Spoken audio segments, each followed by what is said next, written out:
Hello, hello, hello. Hello, hello. Hello.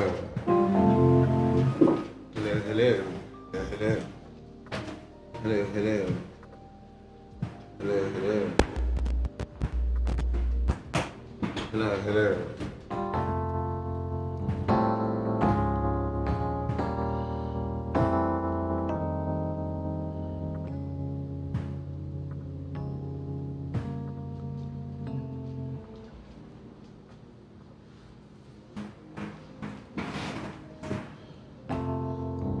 All the silver lining now turns to gray.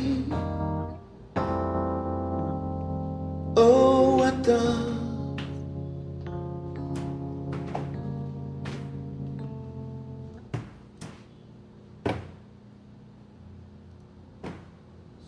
Watch.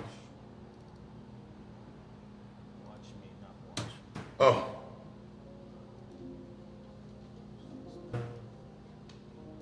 Watch with me.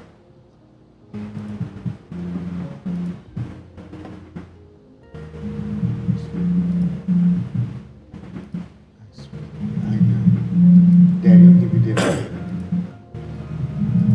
Turn down, turn down, turn down, turn down. Turn down, turn down.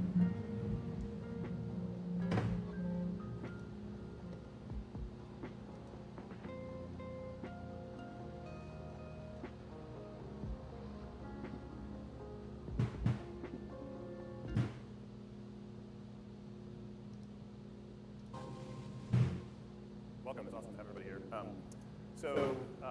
This is going to be very high level, but don't worry. There's, I guess, hopefully we're going to dig into a lot of it over the next 7 weeks. We have a lot of reading material. We can answer questions. So if some of it seems too high level or too abstract, I think that's probably okay. Maybe for some other people it'd be sort of obvious. Also, this is obviously kind of our perspective on what blockchains are. You'll hear different people, and that's a great thing. Kind of one view on it. So we're going to start. It's kind of a two-part talk. The first part is this kind of interesting, I think, data analysis project that I did here at the firm. Where so people that have been in the space for a long time often talk about the different waves of crypto, and so the really old school people were sort of pre-2011 and before sort of Bitcoin was only among a very small group of people known about, and then there was sort of this price wave that led to sort of more interest, and then 2013 happened. There was another kind of price wave and that led to more interest, and then 2017, and so we tried to kind of like look at that history and put some numbers behind it, and I thought I would share that with the group because maybe not everybody has that kind of full context. It's also helpful because right now, if you read a lot of the press, you'll see a lot of kind of negative stuff.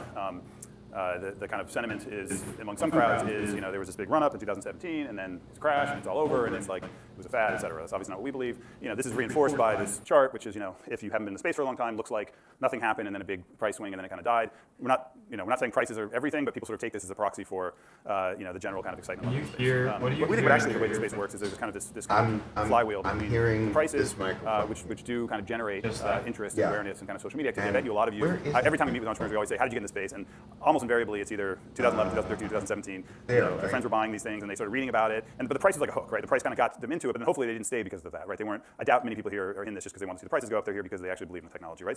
So what we've come to see is that people come in, they because of whatever they're trading or something, they start to get interested. Maybe they start following people on Twitter or Reddit. They start to have new ideas. Maybe that is reflected in kind of GitHub activity and other things. And there's new startups that come around. And we did this data analysis, and this is some of the data that we had. So this is wave one. So this is 2010 through 2012, and you'll see what's interesting on the price thing is it's almost fractal-like, where each wave looks very similar to the last wave when you zoom in.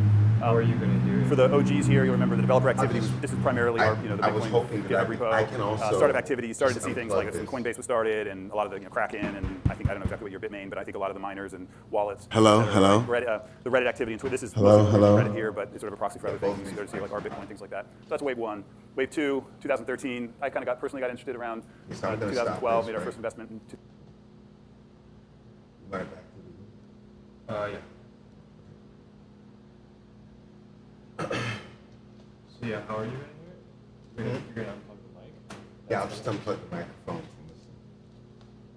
Bad. But then, how will you speak? When video's done, I'll plug it back in. So you're not going to pause, you're going to just wait till the end? If I pause, I'll just pop it back in again. She's right here. Bed.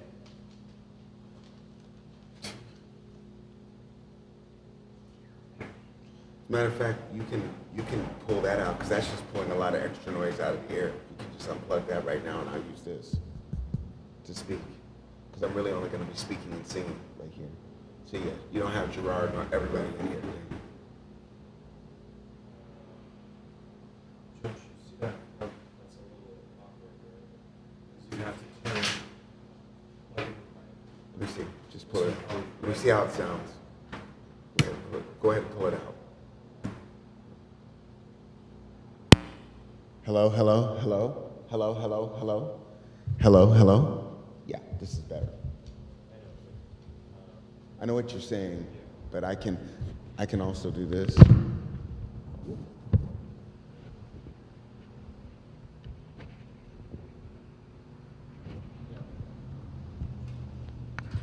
If I need to, you know what I'm saying?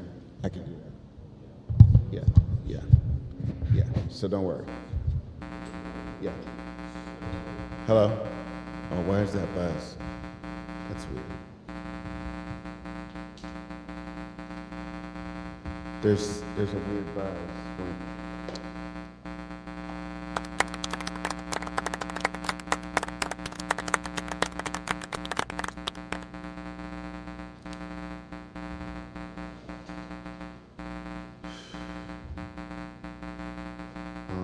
We're getting some kind of weird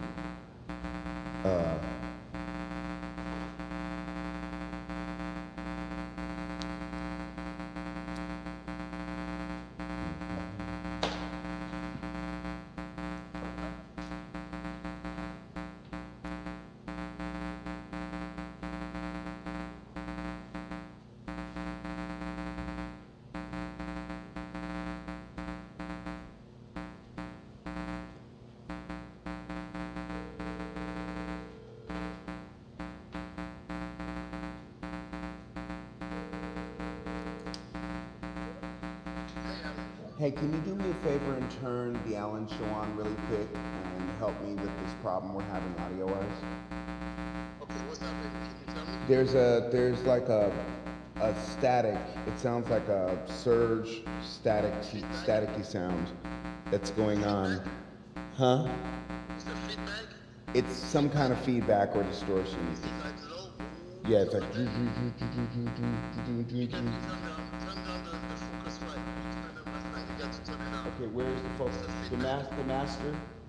Yeah, the big thing you asked me to turn it up. Oh, you mean the focus, right? Right. Okay. It's turned all the way. It's turned all the way off. Everything else needs to be down. Okay, it's all the way down. So you should not have any problem now. No, You right on the mics? it's in my headphones. I'm still hearing it. I don't know that everybody else is hearing it, but I'm hearing it. So if you turn the show on, that's what I want to make sure. What's up, Wild Alan? How you doing? Okay, let me connect. I'll call you back. Okay. Bye.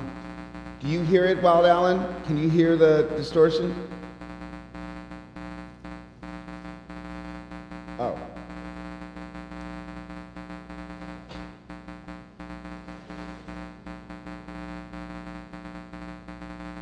What's up, Lisa? Yeah, we're trying to figure it out right now. I've got my technician. How's everybody doing tonight? Thank you for coming by to watch with me Wednesday. And technical difficulties.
We got somebody following us, I think I heard. Okay, so everyone, while we're figuring out our technical difficulties, how was your day? Actually, I'm going to pull the microphone like this and do it like I like to do on stage. How's everybody doing? Oh, here we go. Ansie's here. What's up, Ansie? But make sure, if it's not that problem, it's probably, I'm being told that the microphone is super loud.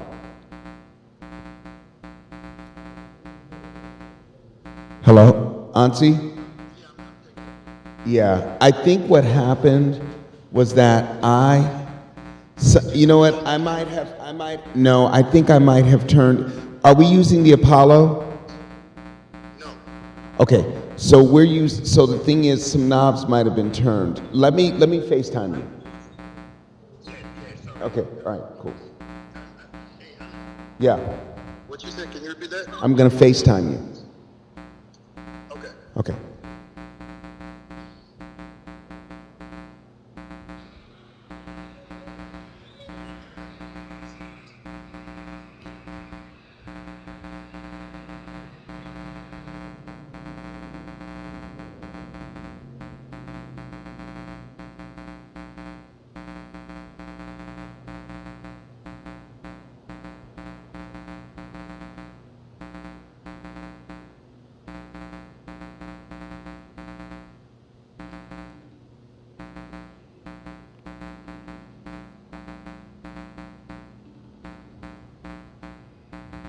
Hello? Hello? Hello?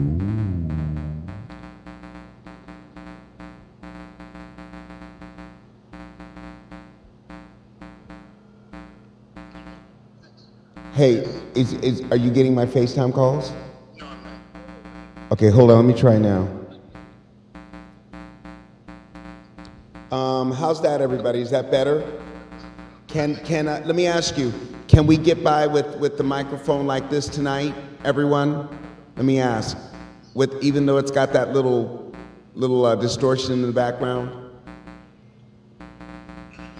Oh, okay, that's good, all right. So, you know what, go ahead and call him, Ansi, and then I'm gonna go ahead and get started, because I've got fans waiting on me. I don't have his number.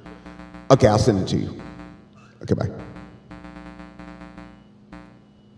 Okay, everyone, I think that we are pretty much ready to go. I'm sorry that we are dealing with technical difficulties, but we are going to do what we always do. The show must go on.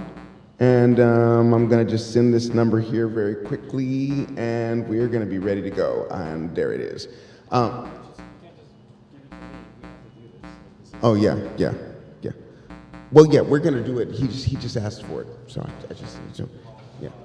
No, he asked for your number. Yeah. So,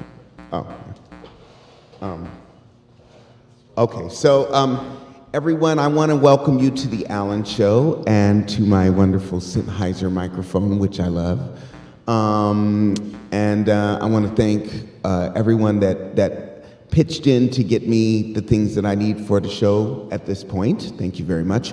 I am super excited to present to you a bit about a phenomenon that we're seeing in the world right now that is very, very, very, very, very, very, very, very huge right now, and that is the cryptocurrency space, the cryptocurrency world that we see springing up around us. Actually, it's not springing up; it sprung up a long time ago, and it's starting to reach critical mass right now. So, I've got a lot of people hitting new messages here.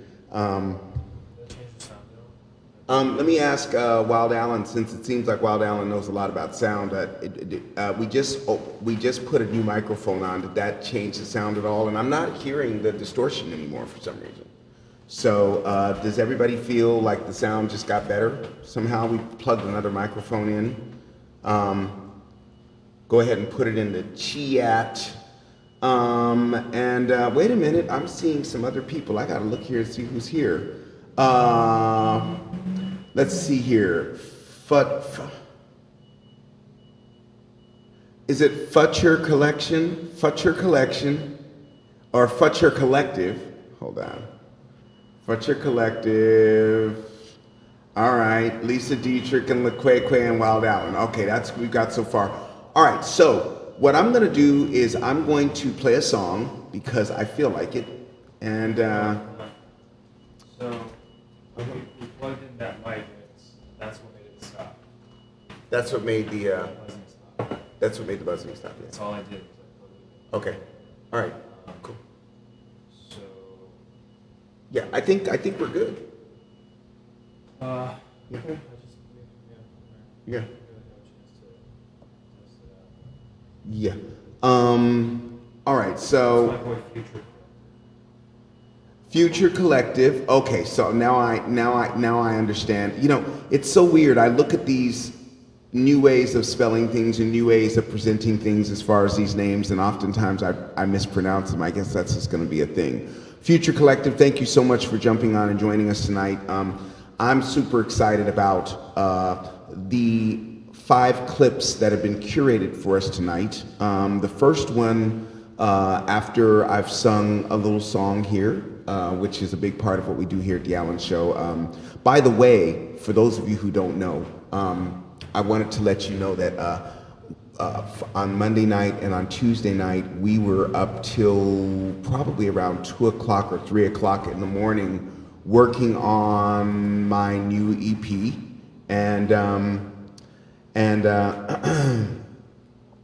Okay, so you're thinking there might be a broken wire or cable inside of the microphone. We're gonna get it all checked out. Just, you know, we are still dialing in our sound thing here at the Allen Show, and we are appreciative of the fact that you're being patient while we dial everything in. We are officially in our show time right now. So I thank you so much for your patience, ladies and gentlemen. We promise that we are going to get our technical selves together so that we can present a clean and flawless show. As flawless as possible. We've let go of being perfect, but we're going to try to make it as flawless as possible. So I'm going to do what LaQuaque hates me to do. I'm going to go ahead and pull this microphone over here, and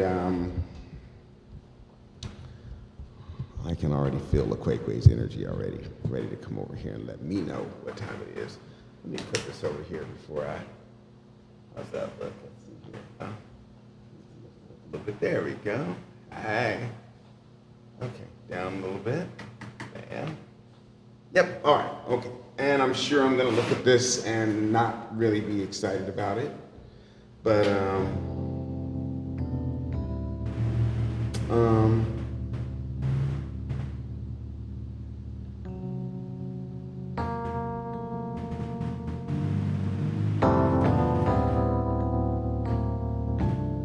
can everybody hear the piano well enough?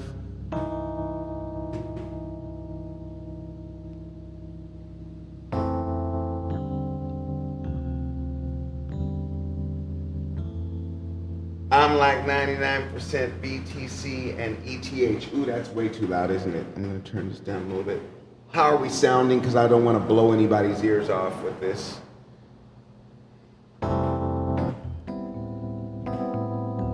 Brother to brother,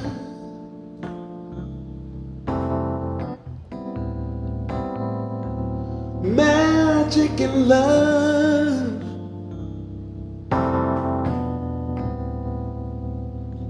light that is shining up above, all right. You see here, bam. All right, so, okay. No one's letting me know if the sound is good. So I'm gonna just play these songs, whether it sounds good or not, okay?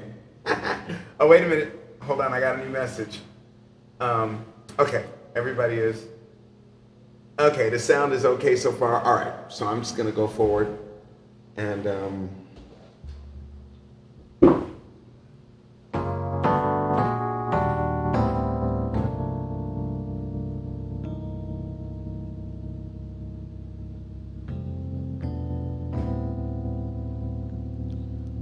brother to brother.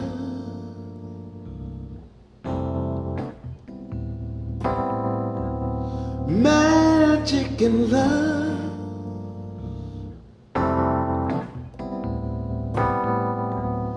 Love that is shining up above. Oh.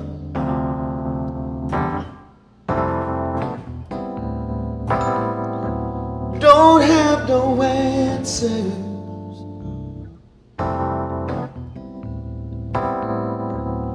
for why we fight so much. All of my life I know you have been there, and I love you, brother. Yeah.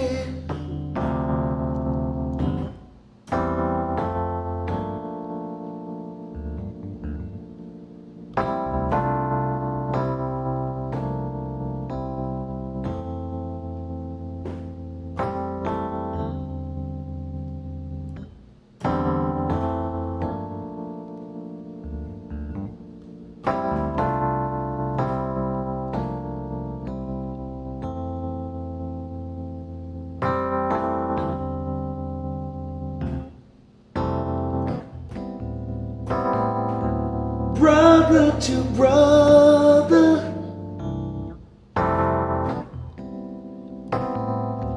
magic and love.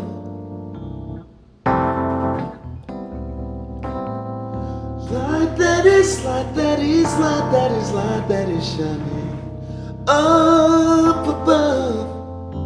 Oh yeah. Oh yeah, yeah.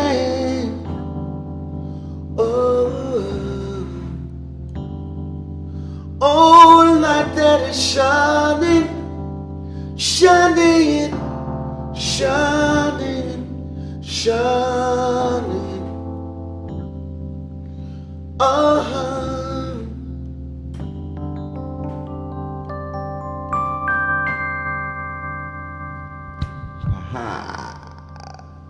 How's everybody doing? Yeah, it's pretty smooth. Defender Rhodes, you know, it's my favorite baby. Let's put the thing back. All right, so we are going to we're gonna quickly get started with looking at some of these videos. I'm super excited to present these to you guys. Future Collective, tell me where you are, where you're hitting us from. Inquiring minds want to know where are you hailing from, and is there anybody on the stream right now that is from outside of the country? Is what we would like to know tonight. I will tell you, ladies and gentlemen, that for reasons that I will not divulge, I am one exhausted puppy. There hasn't been much sleeping going on this week. So if it sounds like I'm a little hoarse, that's what happens. Oh, that's right, Wild Allen, you are, okay, Portland, Oregon. Oh, okay. Yeah, so Portland, Oregon, by the way, is one of my favorite places in the world. I used to vacation there every single summer. And the funny part about it is that I would not leave my hotel room because it was one of the only cities where you just felt peace. It's a city, but it feels like a town. I don't know how else to describe it. Let's see what folks are saying right now. Anyway, Future Collective, thank you for stopping by. And we've got Wild Allen, who is becoming a part of the family. Future Collective, we want to have you here as much as possible. I was saying before, and then we started having technical difficulties. On Monday night and on Tuesday night, and tonight we were supposed to do it.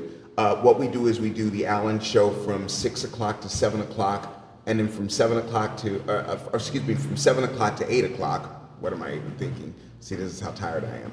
From 7 o'clock to 8 o'clock, we do the Allen Show, and then from 8 o'clock to 8:30, oh, ladies and gentlemen, just give me one quick moment. I shall return. One quick moment.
Pardon me, ladies and gentlemen. I will need to take about a 10-minute break to handle some business that must be handled immediately. But if you'll hang out here, discuss amongst yourselves, I'm sorry for the delay. As a matter of fact, we may go ahead and just get one of the videos started. I think that's actually a really good idea. So you can be watching, even though, you know what, actually, discuss amongst yourselves. I will be right back, I promise. And I'm sorry for the inconvenience, okay? I shall return.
All right. I apologize, ladies and gentlemen, but I am in the midst of dealing with more than one thing. I am multitasking, so I appreciate you. Thank you very much, Wild Allen, for welcoming me back to my own show. Let's start looking at these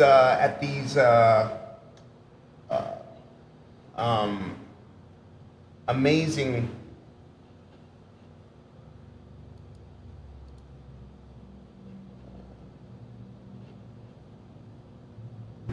curated. There we go. All right. Let's take a look at the first one. This is going to give you just kind of like an overview of the space, which is what we all need. Some of you have heard a lot about what's going on in the crypto space. You don't know. This is going to give you a sense of just the overall expanse and a lot of little details inside. So let's take a look.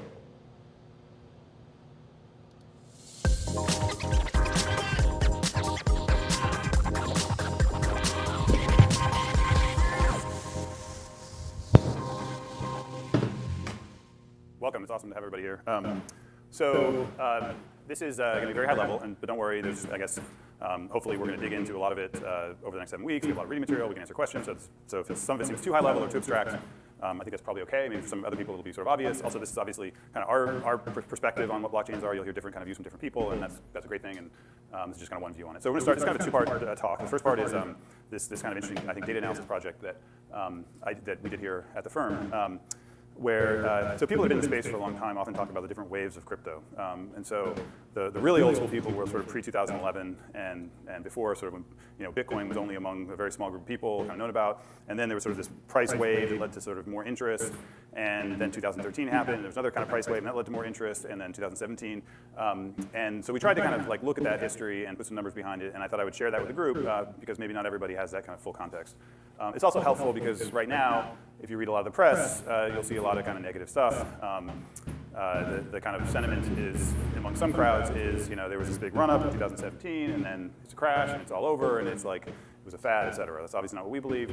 This is reinforced by this chart, which is, if you haven't been in space for a long time, looks like nothing happened, and then a big price swing, and then it kind of died. We're not saying prices are everything, but people sort of take this as a proxy for the general kind of excitement level in the space.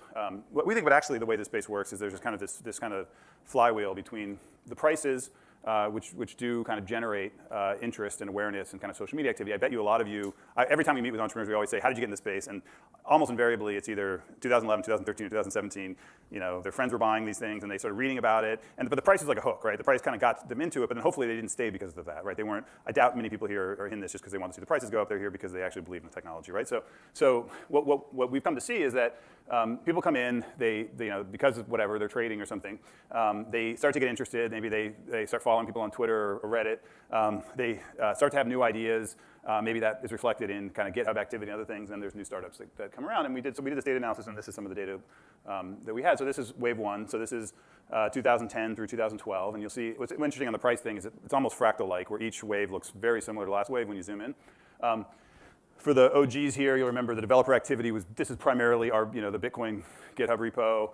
Startup activity, you started to see things like that's when Coinbase was started, and a lot of the Kraken, and I don't know exactly what your Bitmain, but I think a lot of the miners and wallets, et cetera, right? The Reddit activity and Twitter. This is mostly we're using Reddit here, but it's sort of a proxy for other things, and you start to see like our Bitcoin, things like that. So that's wave one. Wave two, 2013. I kind of personally got interested around 2012, made our first investment in 2013. You had that big price run up, and then what's interesting there is the developer activity really started to take off. Startup activity, social media activity, and the developer activity was sustained even when the price kind of dropped back down, right? And this is when I think of it as, so that first wave, the startups were kind of more, wallet, Bitcoin-related wallets, things like this. Here we have some icons on there to show, you had Ethereum, Monero. You started seeing people playing around with the kind of new blockchain, new layer one designs, kind of a wider kind of design space. I think each of these times, like kind of the design aperture kept widening. For those who've been in it, you kind of know this intuitively. Wave three, which is the recent one, a lot more. We just put some examples up there, but there's, I think 30, depending on, you can pick your favorite 20, 30 projects that kind of got started around that period. The developer activity, continued to go up. Let me put this all together now because the axes kept growing and you can't see it all. But like these things actually go up really significantly. In fact, here's sort of the even with the drop, the CAGR is a financial term, compounded annual growth rate. Even with the drop at the end here, you still had significant growth rates year over year for each of those categories. And so, we think of price as in most startup markets, price is a lagging indicator. We don't invest at Andreessen Horowitz, and we invest in plenty of things that don't even have revenue or business models for that matter. And then only like 10 years later do you like sell it or something. So normally we don't think of price as we think of it as a lagging indicator. In crypto, it's weird, right? It's different, like because these assets have prices and they fluctuate around, and as a result, you get this what I kind of have been calling the price, price, interest, activity kind of feedback loop where the price feeds back into the fundamentals. Basically, the way I think of it now is we've, in 2017-ish, planted a whole bunch of seeds which are now going to hopefully kind of bloom in the next year or two. And those we hope, will kind of drive another wave of innovation, which in turn will kind of in this flywheel create more interest, more ideas, and just continue to kind of generate a positive feedback loop like that. So this is our way of kind of trying to characterize. Like whenever I talk to people that have been in the space for a long time, we always talk about the waves and the people outside of the space or more new to the space, sort of like, what are you talking about? And aren't you just focusing on price? And we're not focusing on price. We're focusing on interest and activity. So that's just kind of the historical context. And that was a fun project because I thought that was going to be the case, but we'd never actually done the data analysis. Eddie here, is Eddie here? Eddie's our data scientist. We finally have a data scientist. So this is a very detailed thing. At some point, we'll probably put all this data on GitHub or something. Okay, so let me talk about kind of, at least this is my own editorializing, how kind of I think about blockchains. You'll hear different views from different people. By the way, when I say blockchains, we're not blockchains, not Bitcoin people here. We think that architecture of like a blockchain with a token, it can be generalized to a lot of different applications. And this is kind of how we think about it. So my sort of broad view, I think you can take on the history of computing, right? You have the kind of early ideas behind computers developed pre-World War II, and then World War II really accelerates things. You have kind of the ENIAC and all that kind of stuff, and then you have these different eras, and it's pretty remarkable how regular these eras are. They're every 10 to 15 years. You had a new era. So you had mainframes, mini computers, PCs, internet, and then smartphones, right? And then we're now, I think of the real modern advent of the smartphone era is 2007, the iPhone. So we're 13 years into this cycle, and sort of the way I think about it is, there's kind of three logical possibilities at this point. Either this is the end of computing, we're at the end of history, the iPhone is it. 400 years from now, people are using iPhones and Instagram, maybe. All right, that's where I'm not putting my bets. Another view is there's going to be one new thing, and it's VR or AR or self-driving cars or blockchains or whatever. I actually, my own view is that it's sort of all of the above. I think there's a whole bunch of really exciting things happening. A lot of these new devices are kind of AI powered. Either kind of taking advantage of two trends, of sort of Moore's law and the shrinking of computers. You can get a $2, Linux powered computer now, and you can get with Wi-Fi connectivity combined with AI, and you have all these kind of cool stuff happening on the device side, which I'm not going to talk about today, but it's very cool, and it will mean there's many more devices embedded throughout the world. And then there's blockchains, which I think of as a new type of computer. And why do I call it a computer? It's a computer in the literal sense for those who do computer science. If you look at a system like Ethereum, you have a way to store data, keep state, and you have a way to operate on that state. You have a programming language, right? Now, Bitcoin, is what I would call an application-specific computer. It's a computer sort of like a calculator or an Xbox or some other kind of computer where it could do general-purpose applications, but for the various design reasons, the designers decided to constrain that into a limited set of things. So this is how I like to define a blockchain. It's a virtual computer that runs on top of a network of physical computers. So a virtual computer meaning, Ethereum. If you're a developer writing Solidity, it appears from that perspective of a developer to be a single computer with a single memory space and a single instance computer. Of course, underneath there's a network of physical computers. In the case of the current Ethereum, miners or validators. Bitcoin has miners. You have physical computers underneath. The key feature of this, like why would you want to run all of these things on these virtual computers on the network of physical computers? It's because by doing so, you can provide guarantees that the computer will continue to operate as designed. If you write Solidity code for Ethereum, you know that unless more than X% of the miners become evil, that code will continue to run as designed, right? So you're not dependent. Now you think about any other computer pre-blockchain. There are two models. Either you own the computer, you have a personal computer, you have a phone, or you're renting the computer, or you're literally renting it from AWS, or you're effectively renting it when you use Facebook and Google, right? But behind every computer outside of a blockchain, there is a person or organization who can change their mind, right? And so if I went up and said, I'm going to have, if Google went up or Chris went up or anyone went up and said, I'm going to have a new currency and there's only going to be 21 million of them ever, right? Chris coins, Google coins, you name it, right? Why would you ever believe that? Because the person who controls the computer can change their mind. The whole interesting thing with the blockchain is it subverts the governance. The hardware is governed by software instead of the software being governed by hardware, right? And that lets the software make guarantees that users and developers and other network participants can trust in a way that they couldn't trust a traditional computer that in the end is just sort of being puppet mastered by a person who controls it, right? And so specifically, like in this case, I like to say, I'm always trying to think about simpler ways to explain this. And the phrase I like lately is computers that can make commitments. And so a computer, in the past you couldn't really make a credible commitment, but now you can. And so like when you think about Bitcoin, what commitments is it making? It's making the commitment to only be 21 million Bitcoins as an example. Now that's not a sufficient condition for value, but it's a necessary condition for value. If you didn't have scarcity, you couldn't potentially ascribe value to it and believe it's sort of digital gold.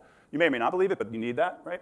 And there's an interesting reason why the only examples of anything that ever kind of had store value properties before Bitcoin were either government-backed, because people seem to believe that governments can make commitments, although that is interestingly very, depending on the interest rate of the government, like it's the level of people believe the commitment, or in the natural world, scarcity of precious metals and things like this, right? But that's why you've never had a credible digital currency before, I think, is because you didn't have this architecture where you could truly make these commitments to things like scarcity, to protecting from double spends, to true, genuine ownership, et cetera, right? But the cool thing is, I think what people have realized over the last 5 years is you don't have to stop there. You can make commitments about other things. And we're just beginning to understand, and this is kind of one of the exciting things I think about why I wanted to have this school and have people think about it. Our feeling is this is an incredibly rich design space. We have a friend of ours, Balaji, who'll be talking here, Balaji Srinivasan. He has a idea, he calls the idea maze, and it's sort of the idea is when you have mobile phones, it's sort of like picture a person running through a maze, and there's treasure, and there's monsters, and there's all sorts of other things, and this is kind of the life of a startup, is you run in the maze, and I'm going to create the social app or something, and you run into the maze, and then you realize, oh God, no one likes this app, and I'm going to try this thing, and you're kind of running around, and then what happens is, with technology, it's particularly interesting, because then every once in a while, a new part of the maze just kind of opens up, like mobile phones, now you can do this, and like it's a whole new kind of area of the maze. Our feeling is there's this very rich new maze, the blockchain maze. You can have computers that can make commitments. What can you do in this design space? And our feeling is this is an incredible new maze, and there's very few people running around that maze right now. And so like we're hoping with, for example, this program to get more people to realize how exciting a maze it is and more people to run around it, because this idea that computers can make commitments is such a profound new idea. A little bit about the architecture. I won't try to pretend to explain blockchains here. Dan, I think, will talk a lot more detail, and frankly, a lot of the stuff you got to read about probably, because if you want to get deep into it. But this is kind of very high level how I think about how one should think about a blockchain computer. On that side, if you're programming Solidity as an example or whatever you might be, in the highest level, in the right level of abstraction, it just looks like a computer and it has various properties. It can do new things like, wow, a smart contract can have money in it, and things that you couldn't do in kind of previous programming languages. Here are the kind of nodes, and these, as people probably know, can be proof of work, proof of stake, and you can have all sorts of religious battles about what the right architecture there is. And then in the middle, you have a consensus mechanism. These guys are voting on the state of the machine. This one's tallying up the votes, and then the output is the resultant virtual computer, right? The short thing I'll say here is, if you think of this as a computer, I think what's exciting is that there's just a ton of cool problems to solve here, and there's a lot of opportunity for improvement. So what is Ethereum 7 transactions a second, or something? I think it's very credible that you're going to see 1,000x kind of improvements, if not more, in the next year or two on all these kinds of dimensions. So Moore's law is often thought of as just kind of packing more semiconductors onto a chip. Moore's law, actually, if you look at it, like the semiconductor thing, most of it ended in 2005, and yet your mobile phone today, I bet you, is a lot better than it was in 2007. Moore's law is really about, it does matter that Intel has come up with fabrication methods to pack more semiconductors, so I'm not dismissing that. But in general, Moore's law is, I think, better thought of more broadly as an economic principle, that when a lot of really smart people who know computer science start thinking about computer science problems and have an economic incentive to do so,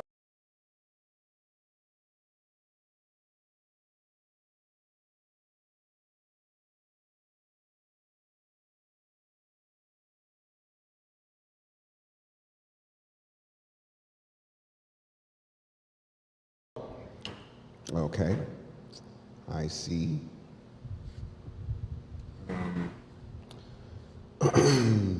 Let's see. Okay.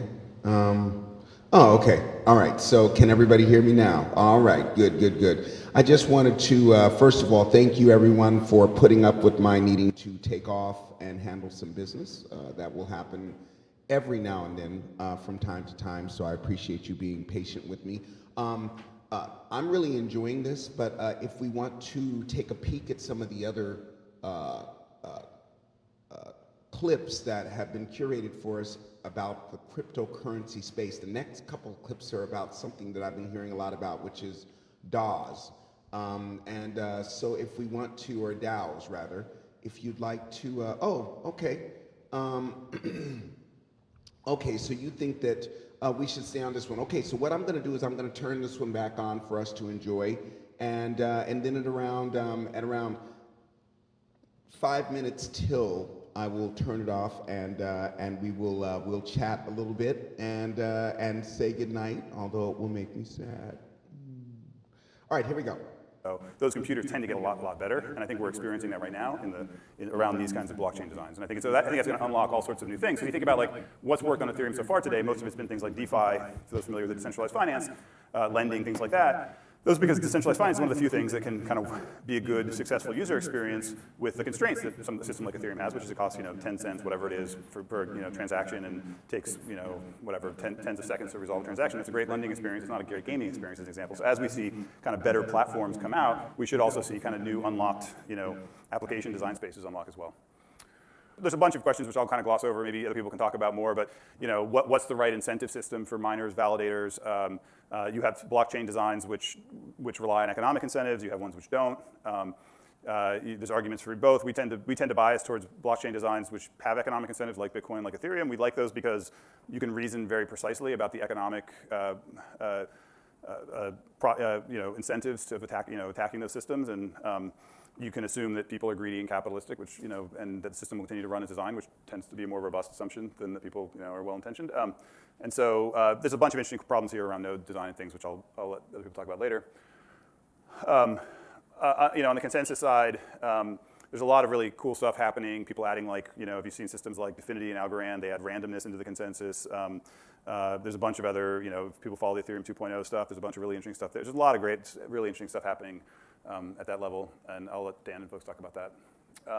And so the way we think about it, as a result, you get these kind of trust guarantees, and then I guess kind of switching metaphors, the way I think about it is you then have the output of that are these new Lego bricks, and the Lego bricks are things like digital money, as an example. So you have on all of these sort of blockchain systems, you have these concepts of tokens, right? And you have both the kind of system level tokens like Ethereum, and you have ERC20 type things, sort of tokens on top. You have this idea of sort of digital goods, which is NFTs, which is the idea that you can have sort of like digital money that's non-fungible. It can represent goods, physical goods, virtual goods.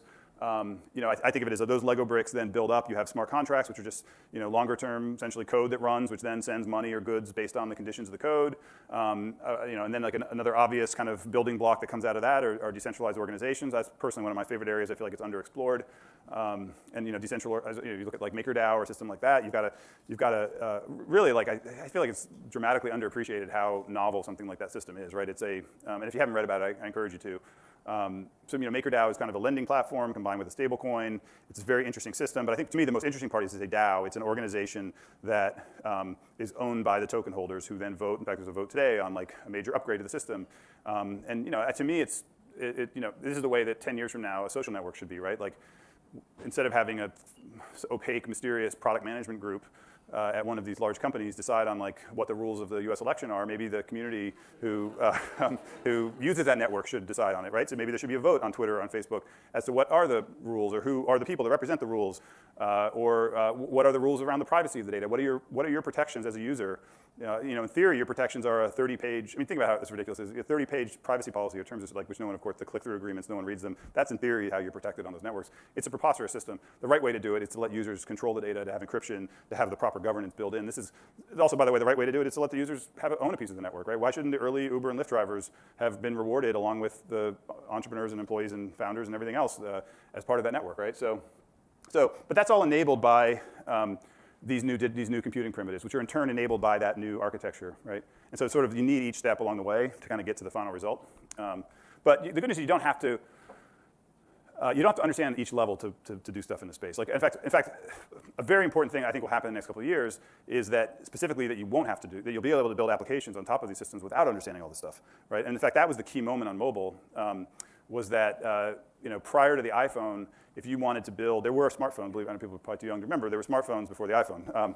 There's the Trio, Sidekick, the mobile Windows mobile phone, all this stuff. But it was very, very hard to build Instagram, Snapchat, Uber, all these other things. And in fact, you had to really be like, if you wanted to do like a location-based thing, you had to be like a GPS expert. And you had to do all sorts of low-level stuff. The only real mainstream hit before the iPhone was the BlackBerry. And the BlackBerry was a hit because the founders of BlackBerry said, you know what, we're going to build a system end-to-end that's going to optimize email. and it's going to make it feel like basically a modern, like WhatsApp experience today or something. They said, we're going to do that in 2003. We're going to build a WhatsApp experience. But the way to do it back then, you had to build a device, you had to build the software, you had to build the network, you had to build everything, right? And you had to build all those things. That's the way crypto is today. Like, you want to build a killer app. Unfortunately, today, you got to understand nodes, consensus mechanism, all this other stuff. That won't always be true. I think that we're like a couple years away from the point at which, when mobile really took off, when all you had to understand was, hey, I understand that college kids want to send ephemeral messages, and I know how to write some Swift code, and I know how to use the abstractions that Apple provided in iOS, and that's it, right? And you can just focus on what you're good at, which is like the business logic or the application logic. And that will happen, and that'll be a very important point when these two things kind of divide, and people can just think about kind of the layer that they're good at. Like, there'll be infrastructure folks who will do the infrastructure, just like there are people that are building Qualcomm or whatever who are building like the chips inside the iPhone, but then there'll be people building just applications. But I think that's the way I kind of picture it is you got these building blocks. You've got the architecture design I was showing before, which then gives you the emergent properties of the blockchain, lets you make commitments. These commitments in turn let you create new primitives. Probably see more primitives invented in the next couple of years. I'm sure this is not an exhaustive list. And then you see like people building these sort of houses and things out of those primitives. Just a little bit about, this is more like to respond to some of the kind of cynics. We do hear a lot of, not here, but from other people, cynical stuff. People talk about, oh, these systems are too slow, they don't scale, the user experience is bad. This is again something where if you've lived through different computing cycles, you remember that like the early iPhone, I got an iPhone the day it came out in 2007. Here. So the name of this this clip here on YouTube is Chris Dixon, Crypto Networks and Why They Matter.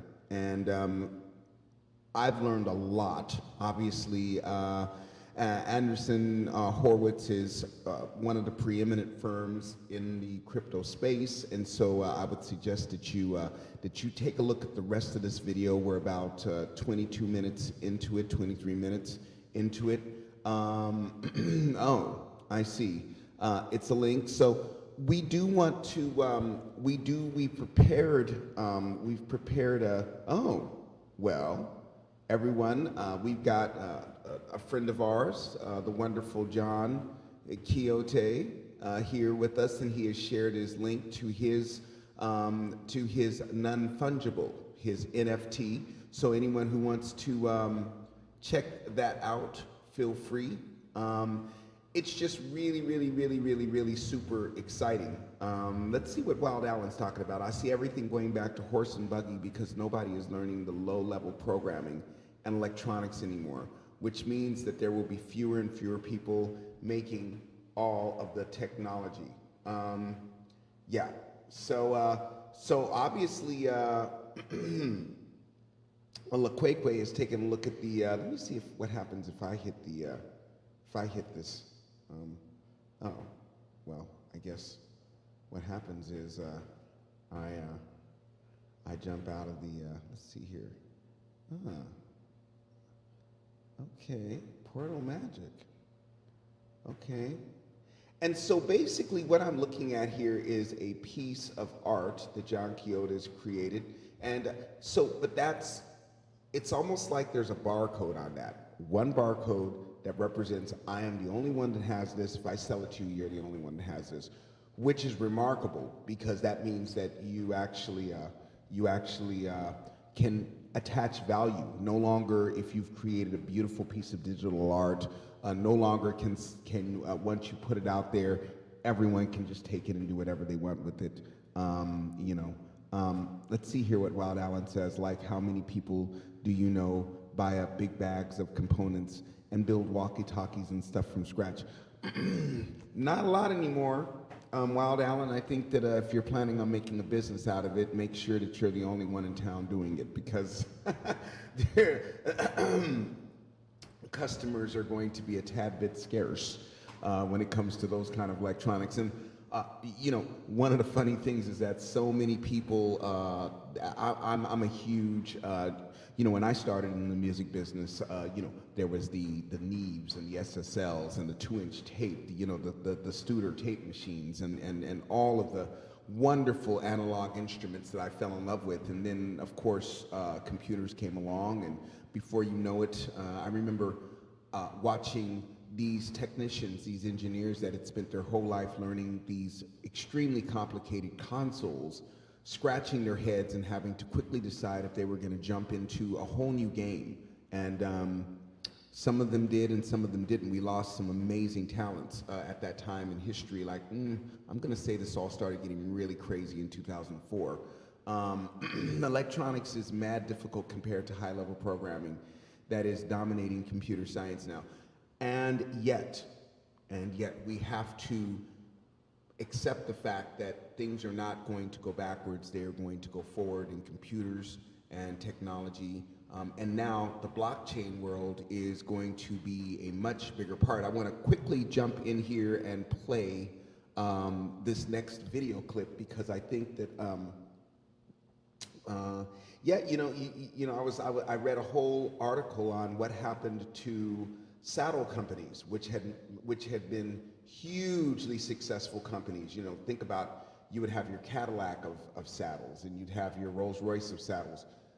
People went out of business overnight when the car tipped and became the mode of transportation for most people. So these things happen. We're watching a complete sea change in the world, as you well know.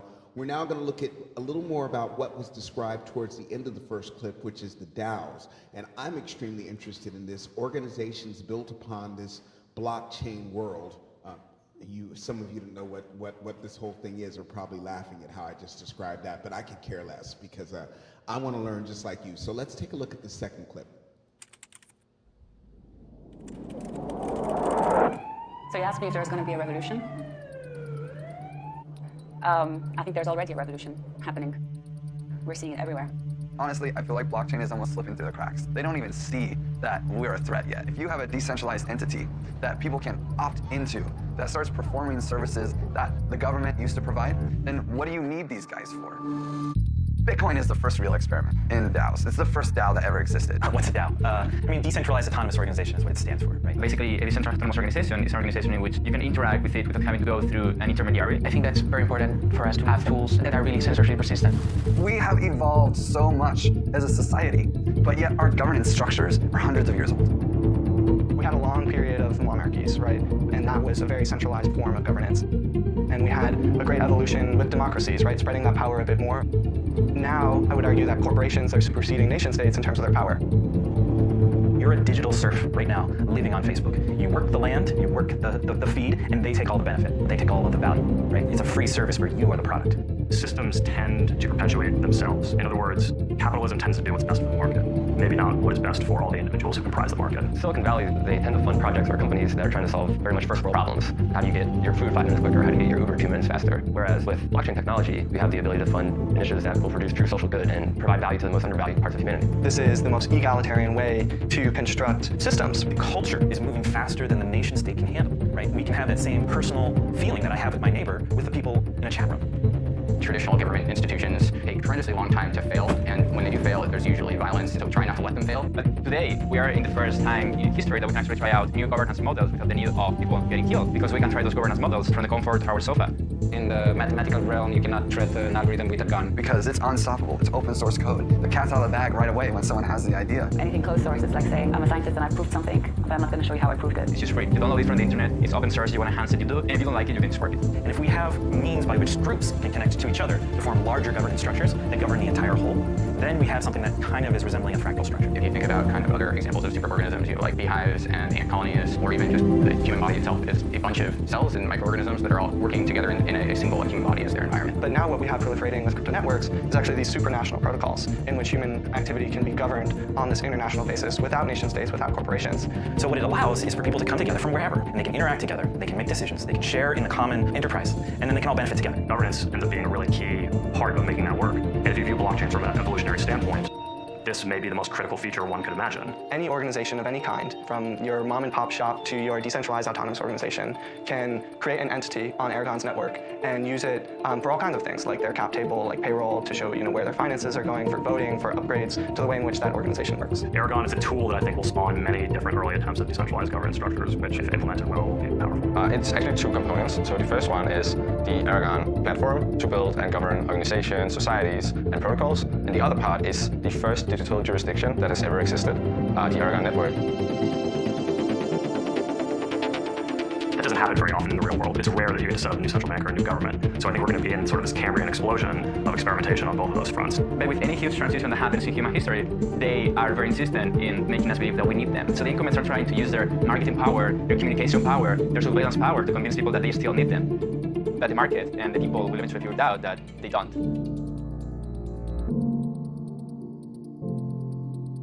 And that would be the end of the establishment.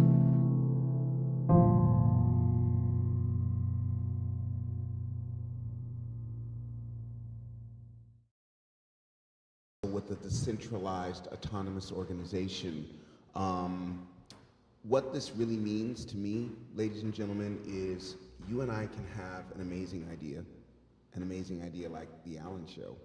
And with our own acumen, our own brilliant ideas, our own tenacity, and our own perseverance, we can achieve not only building an amazing business, we can build an amazing universe, an absolute universe. We can build a community, an absolute community. We can build a religion, an absolute religion. And you know, a lot of people say, religion? Oh my God, we don't want to. I'm just saying. I'm saying whatever you want to build, you can build it practically for free in the digital realm, and that digital realm is going to quickly convert to the physical realm. This is high magic that we're talking about here. And I want to encourage everyone to really seriously watch this space. This is a space that is going to have tremendous impact upon everything going forward. We're not going to look at any more videos because I feel like if we get started, we'll have to cut it off, somewhat like we did the first one. But check Chris Dixon out after the show is done. He's got a lot to say, and you want to be sourcing quality material. It's one of the things that LaQueque, the producer, and I were discussing earlier, is it's very important when you're sourcing things on cryptocurrency and on, you know, and on DAOs and on NFTs and all these things that are now blowing up and everybody's talking about. You want to make sure that you seriously vet the material that you're sourcing. So with that, I think what I want to do is play another song, although my whole body hurts and I'm exhausted and I would like to curl up in a ball and go to sleep. I'm going to sing because you know what? That's what I do. I sing. Tell a quick story about singing that I'll never forget. I was doing a little show at something called R&B Live at a restaurant called Crustaceans. I had been invited to sing. I ended up singing a duet with Frida Payne. I don't know if anybody knows who Frida Payne is. She was quite a big star back in the day.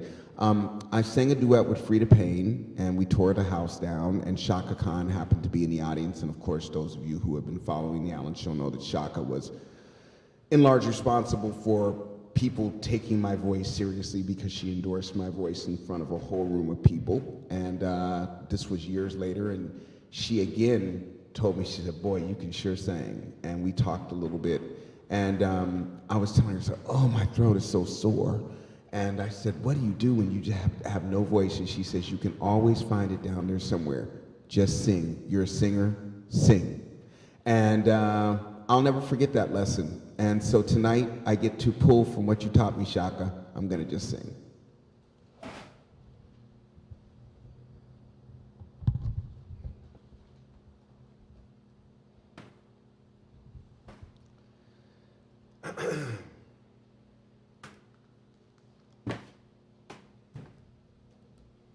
Can you see me, ladies and gentlemen? Oh, there I am in profile. Hey, wait a minute. Ooh, I really like that framing.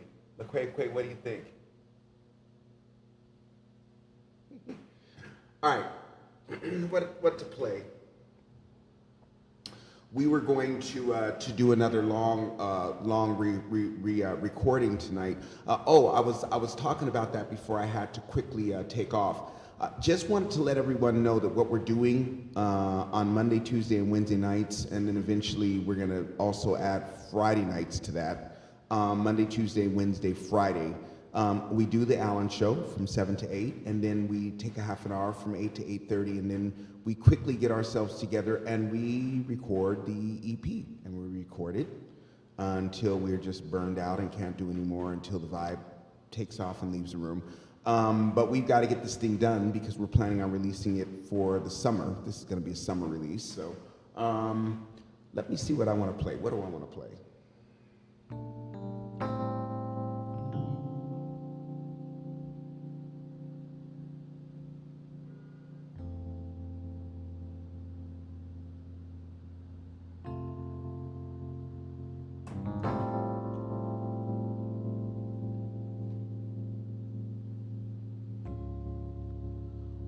the silver lining now, oh, turns to gray. Oh, I thought that you loved me all the way.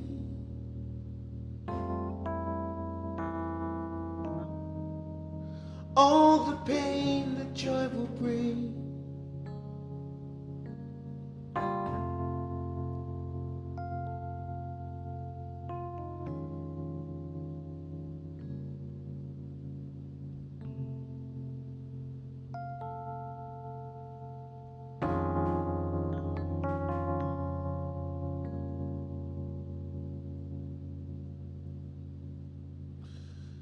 Tell me now, was the love I had to have everything I thought it'd be?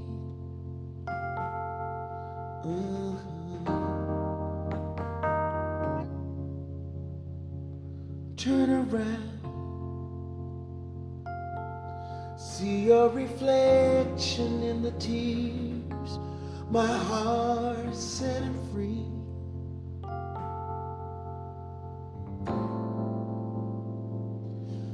When I think all the times I gave to you,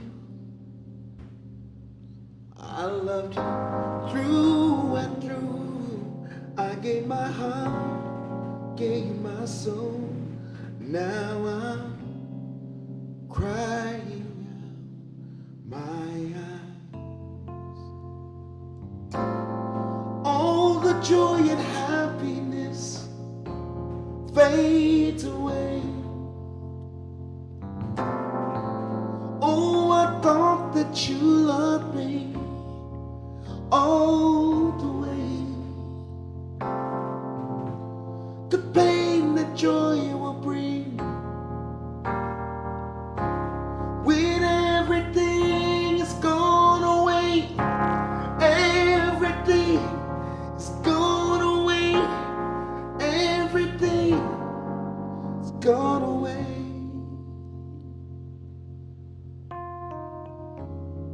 Oh, oh.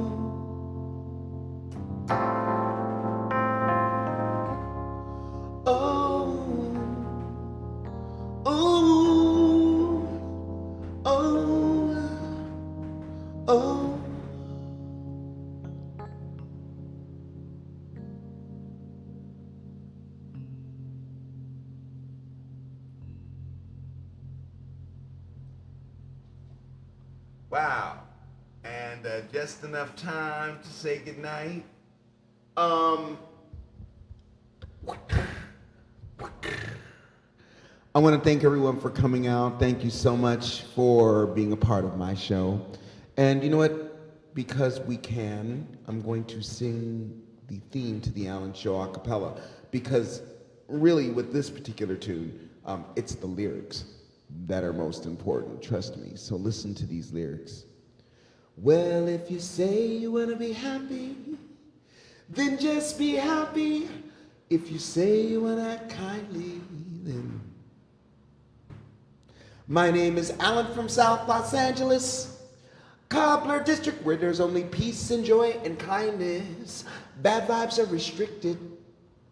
Folks are always talking about their light, their peace, their love. We cobblers often ask each other who they're speaking of. If you say you want to be happy, then just be happy like we cobblers.